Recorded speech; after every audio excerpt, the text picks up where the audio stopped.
વડોદરાના ગોત્રી તળાવ પાસે આવેલા સ્મશાન ગૃહની બહાર કચરાની ડસ્ટબિનમાંથી એક અર્ધ બળેલી ડેડ બોડી મળી આવતા સમગ્ર વિસ્તારમાં ભારે ચકચાર મચી હતી। આ ઘટનાની જાણ થતાં કોંગ્રેસના અગ્રણીઓ તાત્કાલિક સ્થળ પર દોડી આવ્યા। આ ગંભીર બેદરકારી બદલ તંત્ર અને જવાબદાર અધિકારીઓને ભારે આડે હાથ લીધા। કોંગ્રેસના નેતાઓએ તરત જ પોલીસને જાણ કરી આ મામલે તટસ્થ તથા ઊંડાણપૂર્વક તપાસ કરવાની માંગ કરી છે। અડધી બળેલી હાલતમાં મૃતદેહને આવી રીતે બિનવારસી છોડીને કોણ જતું રહ્યું તે અંગે અનેક સવાલ ઊભા થયા છે। પોલીસે ઘટનાસ્થળે પહોંચી મૃતદેહનો કબજો મેળવી તપાસનો ધમધમાટ શરૂ કર્યો છે। શું પરિસ્થિતિ છે?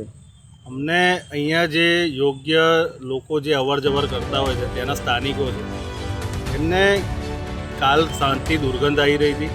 આજે એ લોકોએ જોયું, કારણ કે વરસાદનો માહોલ હતો એટલે સમજતા હતા કે ભાઈ વરસાદમાં દુર્ગંધ આવે, પણ આજે ગોત્રી સ્મશાનની બહાર એક કચરા પેટી છે, એમાં બોડી હોય અને જે બોડી સળગેની અધકચરી હાલતમાં હોય એવું દેખાઈ આવે છે। અને આ બોડી કોની છે એ પોલીસ તપાસ પછી ખબર પડશે, પણ જે તે ધોરણે જે તે આની પર કાર્યવાહી થવી જોઈએ અને આ જે કૃત્ય કર્યું છે એ તાત્કાલિક જેલના સજા પાછળ જવો જોઈએ એવી મારી માંગ છે। હાર્દિકભાઈ, લાગે છે કે અંદરથી બોડી આ લોકો બહાર નાખી છે કે પછી કે અંદર સળગાવવામાં આવી છે? પ્રાથમિક માહિતી શું જાણવા મળી રહ્યું? પ્રાથમિક માહિતી તો તપાસ પછી જ ખબર પડશે, કારણ કે જે બોડી સળગાઈ છે કેવી રીતના સળગાઈ છે, બહાર સળગાઈ છે કે અંદર સળગાઈને આવી છે એ તપાસ પછી ખબર પડશે। પણ તાત્કાલિક ધોરણે આ જે બી કૃત્ય કરેલું